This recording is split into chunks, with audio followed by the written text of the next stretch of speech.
Ngayong gabi ng Sabado, tuluyan na rin tinanggal sa pwesto ni Pangulong Rodrigo Duterte ang dalawang opisyal ng Bureau of Immigration na manoy tumanggap ng suhol mula sa gambling tycoon na si Jack Lam.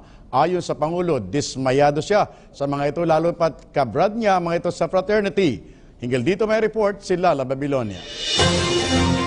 Sinibak ni Pangulong Rodrigo Duterte ang dalawang Bureau of Immigration Commissioners na umano'y sangkot sa panunuhol.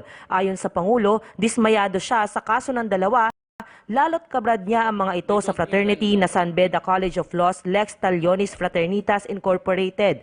Tuluyan na ring inalis sa serbisyo ang Intelligence Chief ng Bureau of Immigration na si retired Police General Charles Calima. Because they offered to resign. So nag-preempt na ako.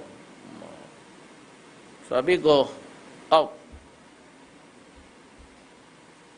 Walang, nakinig yung buong bayo. Huwag kayo sa panahon ko. Huwag sa panahon.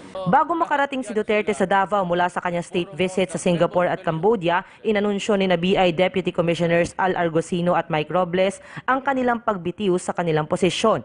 Naakusahan si Argosino at si Robles sa pangingikil ng 50 milyong piso mula sa gambling tycoon na si Jack Lam, kapalit ng pagpapalaya ng nasa 6 na raang empleyadong inchik sa online gaming facility at casino ni Lam sa Pampanga. Para sa PTV News, Lala Babilonia.